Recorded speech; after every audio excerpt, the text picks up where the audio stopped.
Plus two മാത്തമാറ്റിക്സിൻ്റെ exam oriented ക്ലാസ്സിലേക്ക് എല്ലാ കുട്ടികൾക്കും സ്വാഗതം. പ്രോബബിലിറ്റി എന്ന് പറയുന്ന ചാപ്റ്ററിലെ കുറച്ച് ക്വസ്റ്റ്യൻസുകൾ കൂടിയാണ് ഇന്നത്തെ ക്ലാസ്സിൽ നമ്മൾ ഉൾപ്പെടുത്തിയിരിക്കുന്നത്. കഴിഞ്ഞ ക്ലാസ്സിൻ്റെ തുടക്കത്തിൽ കുറച്ച് ഫോർമുലാസുകൾ നമ്മൾ എഴുതി തന്നിരുന്നു.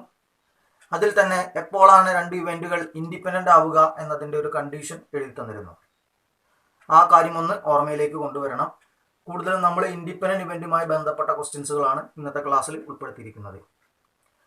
അപ്പോൾ എ എന്ന് പറയുന്ന ഒരു ഇവൻറ്റും ബി എന്ന് പറയുന്ന ഒരു ഇവൻറ്റും എടുത്തിട്ട് അത് രണ്ടും ഇൻഡിപെൻഡൻ്റ് ആണ് എന്ന് ചെക്ക് ചെയ്യാൻ പറഞ്ഞാൽ probability of A intersection B equal to probability of A into probability of B. ഈ കണ്ടീഷൻ സാറ്റിസ്ഫൈ ചെയ്യുന്നുവെങ്കിൽ എയും ബിയും ഇൻഡിപെൻഡൻ്റ് ഇവൻ്റ് ആണെന്ന് പറയാം. പിന്നെ നിങ്ങൾ ശ്രദ്ധിക്കേണ്ട മറ്റൊരു കാര്യം, നമ്മൾ എപ്പോഴും എയും ബിയുമാണ് ഇവൻ്റ് ആയിട്ട് എടുക്കുക എന്ന് നിങ്ങൾ വിചാരിക്കരുത്. ചില സന്ദർഭങ്ങളിൽ അവിടെ ഇയും എഫും വരാറുണ്ട്. അപ്പോൾ നമ്മൾക്ക് പഠിച്ചു കഴിഞ്ഞ ഫോർമുലാസുകൾ ഇയും എഫിലേക്കും എഡിറ്റ് ചെയ്ത് അപ്ലൈ ചെയ്യാനും നിങ്ങൾ അറിഞ്ഞിരിക്കണം. ചെറിയൊരു എക്സാമ്പിൾ പറഞ്ഞാൽ probability of A given B equal to probability of A intersection B by probability of B. ഇതേ കാര്യം ഇയും എഫ് ആണ് ഇവൻ്റ് വരുന്നതെങ്കിൽ probability of E given F എന്ന് പറയുന്ന ആശയമാണ് കണ്ടെത്തേണ്ടതെങ്കിൽ probability of E intersection F divided by probability of F. ഇങ്ങനെ അത് എഡിറ്റ് ചെയ്യാൻ കൃത്യമായി അറിഞ്ഞിരിക്കണം. അങ്ങനെയാണെങ്കിൽ ഈ ഭാഗത്തുനിന്ന് വരുന്ന എല്ലാ ക്വസ്റ്റ്യൻസുകളും നിങ്ങൾക്ക് വളരെ ഈസിയായി അറ്റൻഡ് ചെയ്യാനും പെട്ടെന്ന് മാർക്ക് സ്കോർ ചെയ്യാനും വേണ്ടി പറ്റും. എന്തായാലും നമുക്ക് നമ്മുടെ ചോദ്യങ്ങളിലേക്കൊന്ന് പോയി നോക്കാം. ഒന്നാമത്തെ ക്വസ്റ്റ്യൻ ബോർഡിൽ എഴുതിയിട്ടുണ്ട്. അവിടേക്ക് എല്ലാവരും ഒന്ന് ശ്രദ്ധിക്കുക. എന്താണ് അതിൻ്റെ മീനിങ് എന്നും എങ്ങനെയാണ് അത് കണക്ട് ചെയ്യുക എന്നുള്ളതിനെ പറ്റി നമുക്കൊന്ന് ഡിസ്കസ് ചെയ്യാം. Let A and B B events with P of A equal to 3/5, P of B equal to 3/10 and P of A intersection B equal to 1/5. അപ്പോൾ എന്റെ പ്രോബബിലിറ്റി തന്നിട്ടുണ്ട്, ബിന്റെ പ്രോബബിലിറ്റി തന്നിട്ടുണ്ട്, ഇന്റർസെക്ഷന്റെ പ്രോബബിലിറ്റി തന്നിട്ടുണ്ട്. നമ്മുടെ അടുത്തുള്ള ചോദ്യം, are A and B independence? A എന്ന് പറയുന്ന ഇവന്റും ബി എന്ന് പറയുന്ന ഇവന്റും ഇൻഡിപെൻഡന്റ് ഇവന്റുകളാണോ? എന്താണ് തൊട്ട് മുന്നേ നമ്മൾ കണ്ടീഷൻ പറഞ്ഞത്? എയും ബിയും ഇൻഡിപെൻഡന്റ് ഇവന്റ് ആവണം എന്നുണ്ടെങ്കിൽ probability of A intersection B എന്ന് പറയുന്നത് probability of A into probability of B ആയിരിക്കണം. നമുക്കൊന്ന് ചെക്ക് ചെയ്യാം. Probability of A intersection B എന്ന് പറയുന്നത് നമുക്ക് ഗിവൺ കണ്ടീഷൻ ആണ് 1/5 ആണ്. Probability of A into probability of B equal to probability of A എന്ന് പറയുന്നത് 3/5 ഇൻറ്റു പ്രോബബിലിറ്റി ഓഫ് ബി എന്ന് പറയുന്നത് 3/10 വിച്ച് ഇസ് ഈക്വൽ ടു 9/50. 9/50 എന്ന് പറയുന്നത് 1/5 ഈക്വൽ ആണോ? ഒരിക്കലുമല്ല, നമുക്കറിയാവുന്ന കാര്യമാണ്. അതുകൊണ്ട് തന്നെ നമുക്ക് എന്ത് കൺക്ലൂഡ് ചെയ്യാം? Probability of A intersection B not equal to probability of A into probability of B. ഇത് ഈക്വാലിറ്റി ഹോൾഡ് ചെയ്യുകയാണെങ്കിൽ മാത്രമാണ് ഇൻഡിപെൻഡന്റ് ആണെന്ന് പറയാൻ വേണ്ടി പറ്റുള്ളൂ. അങ്ങനെയാണെങ്കിൽ നമുക്ക് അടുത്ത സ്റ്റെപ്പിൽ എന്ത് പറയാം? therefore A and B R independent അല്ല എന്ന് പറയുന്നതിന് പകരം എന്തെഴുതാം? ഡിപ്പെൻഡന്റ് ആണ് എന്ന് പറഞ്ഞ് എഴുതാം. അല്ലെങ്കിൽ നോട്ട് ഇൻഡിപെൻഡന്റ് എന്ന് പറഞ്ഞ് എഴുതിയാലും മതി. രണ്ടാമത്തെ ചോദ്യത്തിലേക്ക് ഒന്ന് ശ്രദ്ധിക്കുക. Given to independent events A and B, A എന്ന് പറയുന്നതും ബി എന്ന് പറയുന്നതും ഇൻഡിപെൻഡന്റ് ഇവന്റുകളാണ്. കൂടാതെ തന്നെ എന്റെ പ്രോബബിലിറ്റി 0.3 ആണ്, ബിന്റെ പ്രോബബിലിറ്റി 0.6 ആണ്. അങ്ങനെയാണെങ്കിൽ probability of A and B കണ്ടുപിടിക്കണം, probability of A and not B കണ്ടുപിടിക്കണം, probability of A or B കണ്ടുപിടിക്കണം, probability of neither A nor B എന്ന് പറയുന്ന കാര്യം കണ്ടുപിടിക്കണം. നമുക്ക് ഒന്നാമത്തെ സബ് ക്വസ്റ്റിലേക്ക് ഒന്ന് പോവാം. Probability of A and B എന്ന് പറയുന്ന ആശയമാണ് കണ്ടുപിടിക്കേണ്ടത്. അപ്പോൾ നിങ്ങൾ ശ്രദ്ധിക്കുക, probability of A and B എന്ന് പറഞ്ഞാൽ എന്താണ് അർത്ഥം? എ ഇന്റർസെക്ഷൻ ബി എന്ന് പറഞ്ഞ കാര്യമാണ്. എയും ബിയും ഇൻഡിപെൻഡന്റ് ഇവന്റ് ആയതുകൊണ്ട് തന്നെ probability of A intersection B പറഞ്ഞാൽ എന്തിനു തുല്യമാണ്? Probability of A into probability of ബിക്ക് തുല്യമാണ്. അതായത് പ്രോബബിലിറ്റി ഓഫ് എ എന്ന് പറയുന്നത് 0.3 ഇൻറ്റു പ്രോബബിലിറ്റി ഓഫ് ബി എന്ന് പറയുന്നത് 0.6 വിച്ച് ഇസ് ഈക്വൽ ടു 0.18. ഒന്നാമത്തെ സബ് ക്വസ്റ്റ്യൻ നമ്മൾ കംപ്ലീറ്റ് ആയിട്ട് ചെയ്തു കഴിഞ്ഞു. രണ്ടാമത്തതിലേക്ക് പോകുമ്പോൾ probability of A and not B. Probability of A and not B എന്ന് പറഞ്ഞാൽ probability of A intersection B complement.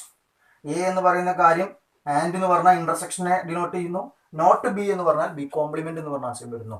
ഈ probability of A intersection B complement എന്ന് പറഞ്ഞാൽ എന്താണ്? Probability of A minus B ഇതെങ്ങനെ കണ്ടെത്താം എന്നുള്ളതാണ് തൊട്ട് മുന്നത്തെ ക്ലാസ്സിൽ നമ്മൾ പറഞ്ഞത്. Probability of A minus probability of A intersection B.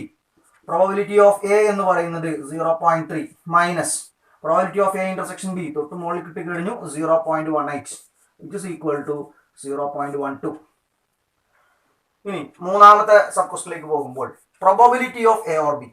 Probability of A or B. Probability of A or B എന്ന് പറഞ്ഞാൽ ഉദ്ദേശിക്കുന്നത് എന്താണ്? എ യൂണിയൻ ബി എന്ന് പറഞ്ഞ കാര്യമാണ്. Probability of A union B നേരിട്ടിട്ട് നമുക്ക് ഫോർമുല അറിയാം. Probability of A plus probability of B minus probability of A intersection B.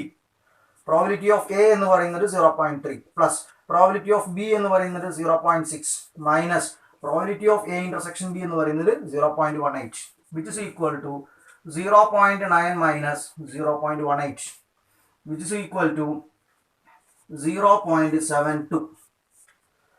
ഇനി ഫോർത്ത് സബ് ക്വസ്റ്റ്യൻ നമുക്ക് പറഞ്ഞിരിക്കുന്നത് probability of neither A nor B എന്ന് പറഞ്ഞു കഴിഞ്ഞാൽ അവിടെ ഉദ്ദേശിക്കുന്നത് probability of neither A nor B എന്ന് പറഞ്ഞാൽ A complement intersection B complement.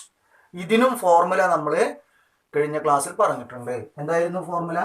1 minus probability of A union B which is equal to 1 minus probability of A union B. തൊട്ട് മുകളിൽ നമ്മൾ കണ്ടെത്തി കഴിഞ്ഞു 0.72 which is equal to 0.28. മൂന്നാമത്തെ ചോദ്യത്തിലേക്ക് ഒന്ന് ശ്രദ്ധിക്കുക.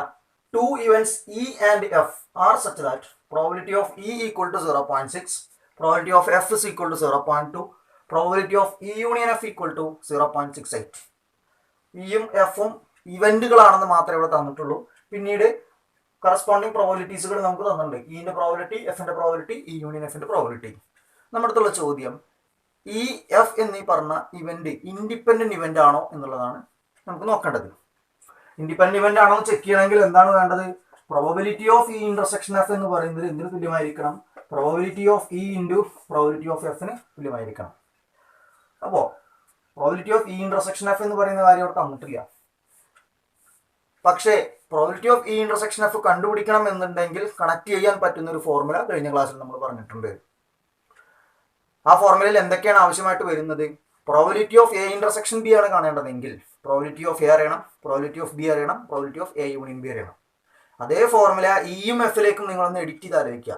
അപ്പോൾ probability of E intersection F എന്ന് പറയുന്ന ആശയം കണ്ടുപിടിക്കണമെങ്കിൽ ഇന്റെ പ്രോബബിലിറ്റി അറിയണം, എഫിന്റെ പ്രോബബിലിറ്റി അറിയണം, ഇവയുടെ യൂണിയന്റെ പ്രോബബിലിറ്റി അറിയണം. ഇതെല്ലാം നമുക്ക് തന്നു കഴിഞ്ഞിട്ടുണ്ട്. അപ്പോൾ ഞാൻ ആ ഫോർമുല ഒന്ന് ഇവിടെ അപ്ലൈ ചെയ്യാണ്. Probability of E intersection F equal to probability of E plus probability of F minus probability of E union F equal to 0.6 plus 0.2 minus 0.68 which is equal to 0.8 minus 0.68 which is equal to 0.12. ഇപ്പോൾ നമ്മൾക്ക് probability of E intersection F എന്ന് പറയുന്ന ആശയം കിട്ടിക്കഴിഞ്ഞു. ഇനി നമുക്ക് കണ്ടുപിടിക്കാനുള്ള കാര്യം എന്താ?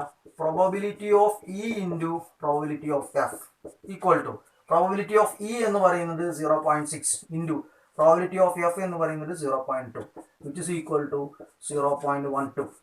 രണ്ട് ആൻസറും ഒന്ന് ഒബ്സർവ് ചെയ്യുക. ഒരേ ആൻസറാണ് കിട്ടിയിരിക്കുന്നത്. അതുകൊണ്ട് തന്നെ probability of E intersection F എന്ന് പറയുന്നത് probability of E into probability of എഫിന് ഈക്വൽ ആണ്. ഇത് ഈക്വൽ കണ്ടീഷൻ ഹോൾഡ് ചെയ്തുകൊണ്ട് നമുക്ക് പറയാം therefore E and F are independent events. നാലാമത്തെ ക്വസ്റ്റ്യൻ നമുക്ക് ചെയ്യാനുള്ളത് if A and B are two independent events, എയും ബിയും ഇൻഡിപെൻഡന്റ് ഇവന്റുകളാണ്.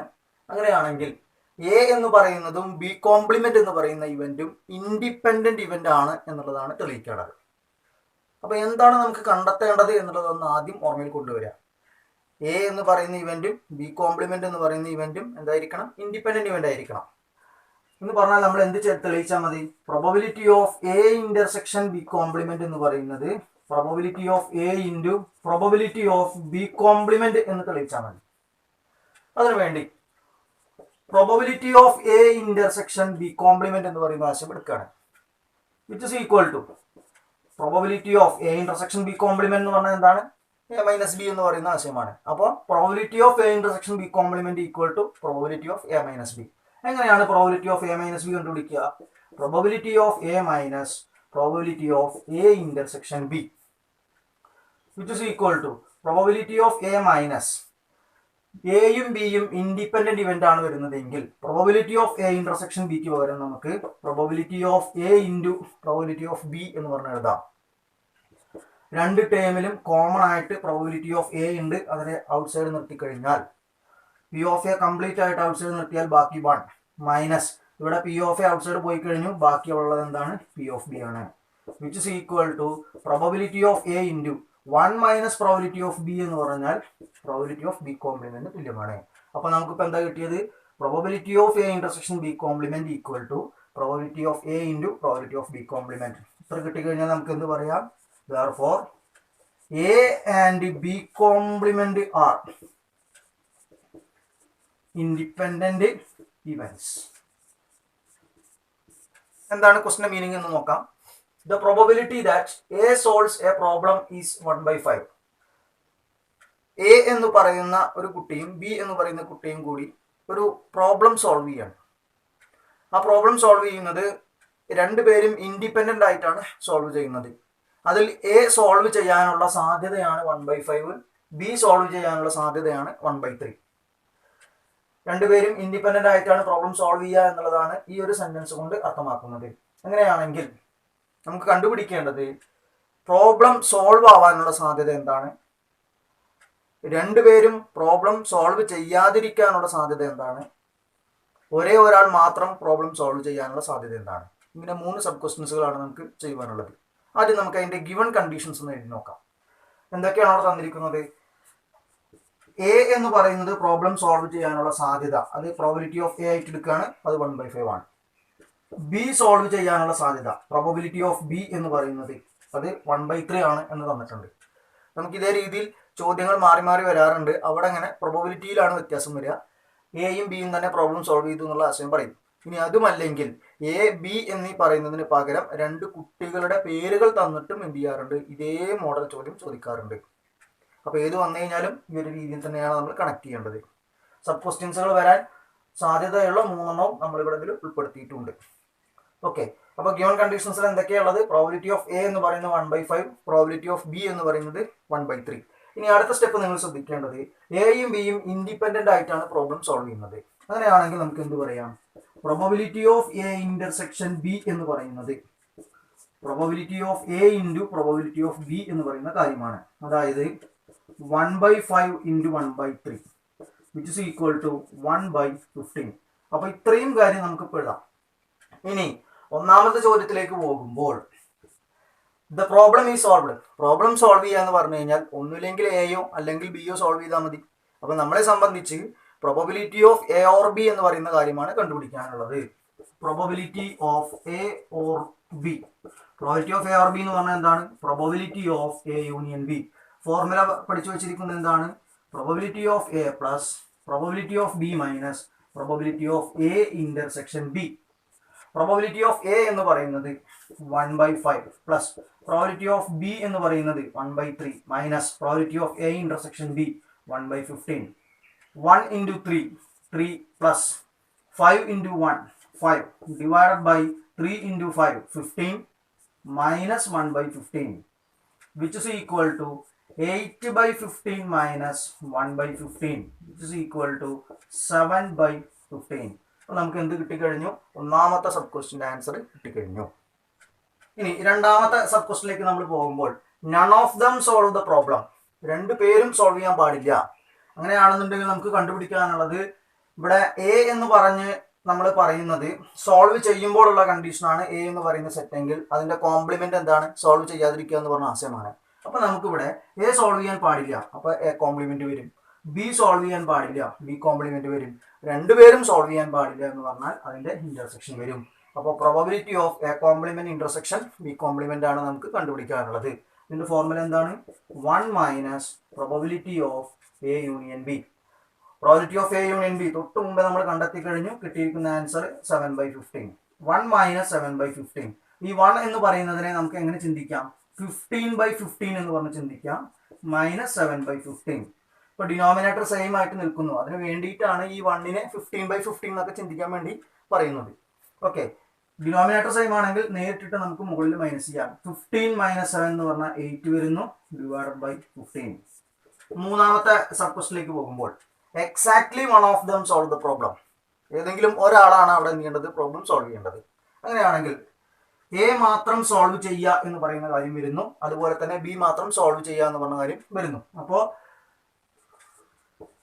എ ഓൺലി എന്ന് പറയുന്ന കേസോ അല്ലെങ്കിൽ ബി ഓൺലി എന്ന് പറയുന്ന കേസോ അവിടെ എക്സിസ്റ്റ് ചെയ്യുന്ന അർത്ഥം. Which is equal to probability of A only എന്ന് പറയുന്നതിനെ നമുക്ക് ഈ ഒരു രീതിയിൽ ചിന്തിക്കാം. A intersection B complement. A എന്ന് പറയുന്നത് സോൾവ് ചെയ്യും, ബി കോംപ്ലിമെന്റ് എന്ന് പറഞ്ഞാൽ ബി സോൾവ് ചെയ്യില്ല. അല്ലെങ്കിൽ എ കോംപ്ലിമെന്റ് ഇന്റർസെക്ഷൻ ബി. ഇവിടെ എങ്ങനെ എ സോൾവ് ചെയ്യില്ല, ബി മാത്രമാണ് എന്ത് ചെയ്യുള്ളൂ, സോൾവ് ചെയ്യുകയുള്ളൂ. ഇതില് എ ഇന്റർസെക്ഷൻ ബി കോംപ്ലിമെന്റ് എന്ന് പറയുന്ന ഇവന്റും എ കോംപ്ലിമെന്റ് ഇന്റർസെക്ഷൻ ബി എന്ന് പറയുന്ന ഇവന്റും മ്യൂച്വലി എക്സ്ക്ലൂസീവ് ഇവന്റ്സുകളാണ് വരിക. അതായത് അവയുടെ ഇന്റർസെക്ഷനിൽ കോമൺ ആയി ആരും ഉണ്ടായിരിക്കുകയില്ല. അങ്ങനെയാണെങ്കിൽ ഈ പ്രോബബിലിറ്റി എന്ന് പറയുന്നതിന് അടുത്ത സ്റ്റെപ്പിൽ നമുക്ക് എന്ത് എഴുതാം, probability of A intersection B complement plus probability of A complement intersection B. Probability of A intersection B complement എന്ന് പറഞ്ഞാൽ എന്താണ്, probability of A minus B ആണ് ഉദ്ദേശിക്കുന്നത്. അതിന്റെ പ്രോബബിലിറ്റി എങ്ങനെ കണ്ടുപിടിക്കുക, probability of A minus probability of A intersection B plus probability of A complement intersection B എന്ന് പറഞ്ഞു കഴിഞ്ഞാൽ പ്രോബബിലിറ്റി ഓഫ് ബി മൈനസ് ആണ് ഉദ്ദേശിക്കുന്നത്. പ്രോബബിലിറ്റി ഓഫ് ബി മൈനസ് ആണെങ്കിൽ probability of B minus probability of A intersection B which is equal to probability of A എന്ന് പറയുന്നത് 1/5 minus probability of A intersection B 1/15 plus probability of B 1/3 minus probability of A intersection B 1/15 equal to ഇതിലെ 1/5 plus 1/3. ഈ ഒരു കാര്യം നമ്മൾ union എന്ന് പറയുന്ന ഭാഗം ചെയ്തപ്പോൾ ക്രോസ് മൾട്ടിപ്ലൈ ചെയ്ത് കണക്ട് ചെയ്തിട്ടുണ്ട്. അതേപോലെ നമ്മൾ ഇതും ഇതും തമ്മിൽ ആഡ് ചെയ്യുന്ന സമയത്ത് നമുക്ക് എങ്ങനെ പറയാം, 1 × 3 3 പ്ലസ് 5 × 1 5 ഡിവൈഡഡ് ബൈ 5 × 3 15 മൈനസ് ഇവിടെ 1/15 ഉണ്ട്, ഇവിടെയും 1/15 ഉണ്ട്. അപ്പോൾ രണ്ടും തമ്മിൽ ആഡ് ചെയ്യുമ്പോൾ എത്ര വരും, 2/15 വിച്ച് ഇസ് ഈക്വൽ ടു ഇവിടെ 8/15 ആണ് വരിക മൈനസ് 2/15. ഇവിടെ ഡിനോമിനേറ്റർ സെയിം ആയതുകൊണ്ട് നമുക്ക് എന്ത് ചെയ്യാം, നേരിട്ടിട്ട് മുകളിൽ മൈനസ് ചെയ്യാം. അപ്പോൾ ഇവിടെ 8 വരും, ഇവിടെ 2 വരും, രണ്ടും തമ്മിൽ മൈനസ് ചെയ്ത് കഴിഞ്ഞാൽ 6 വരും. അപ്പോൾ നമുക്ക് കിട്ടുന്ന ആൻസർ എത്രയാണ്, 6/15. ഇത്രയും ചോദ്യങ്ങളാണ് പ്രോബബിലിറ്റി എന്ന് പറയുന്ന ചാപ്റ്ററിന്റെ രണ്ടാമത്തെ ക്ലാസ്സിൽ നമ്മൾ ഉൾപ്പെടുത്തിയിരിക്കുന്നത്. ഇനിയും കൂടുതൽ ചോദ്യങ്ങൾ നിങ്ങൾക്ക് പ്രാക്ടീസ് ചെയ്യാൻ ആവശ്യമായിട്ട് വരികയാണെങ്കിൽ ഫോക്കസ് ഏരിയയിനെ റിലേറ്റഡ് ആയിട്ട് ക്ലാസ്സുകൾ തൊട്ട് മുന്നേ നമ്മൾ ചാനൽ അപ്ലോഡ് ചെയ്ത് കഴിഞ്ഞതാണ്. അതിൻ്റെ ലിങ്ക് ഡിസ്ക്രിപ്ഷൻ ബോക്സിൽ ഞാൻ കൊടുക്കാം. ആ ലിങ്കിലൂടെ കയറി നിങ്ങൾ കൂടുതൽ ക്വസ്റ്റ്യൻസുകളൊന്ന് ഒബ്സർവ് ചെയ്യുക. അവിടെ ഇങ്ങനെ ടെക്സ്റ്റ് ബുക്കിൽ കിടക്കുന്ന ചോദ്യങ്ങളും സാധ്യതയുള്ളതുമായ ചോദ്യങ്ങൾ വേറെയും നമ്മൾ ഡിസ്കസ് ചെയ്യുന്നുണ്ടായിരിക്കും. അപ്പോൾ ആ ചോദ്യങ്ങൾ കൂടി നിങ്ങൾ അവിടെ ഒന്ന് പ്രാക്ടീസ് ചെയ്ത് വെക്കുന്നത് വളരെയധികം നല്ലതാണ്. എന്തായാലും പ്രോബബിലിറ്റി എന്ന് പറയുന്ന ചാപ്റ്ററിൽ നിന്നും നമ്മൾ പ്രതീക്ഷിക്കുന്നത് 6 മാർക്കോ അല്ലെങ്കിൽ 8 മാർക്കോ ആണ് വെയിറ്റേജ് വരുന്നത്. അത് മുഴുവനായിട്ടും നിങ്ങൾക്ക് സ്കോർ ചെയ്യാവുന്ന തരത്തിലുള്ള ക്ലാസ്സുകളാണ് നമ്മളിപ്പോൾ എടുത്തു കഴിഞ്ഞിരിക്കുന്നത്. ഇതേ ചോദ്യങ്ങൾ തന്നെ നല്ലതുപോലെ ചെയ്ത് പഠിച്ചാൽ നിങ്ങൾക്ക് ആ 6 മാർക്കും മുഴുവനായിട്ട് സ്കോർ ചെയ്യാൻ വേണ്ടി പറ്റും. പുതിയൊരു ചാപ്റ്ററുമായിട്ട് നമുക്ക് അടുത്ത ക്ലാസ്സിൽ കാണാം. Okay, by.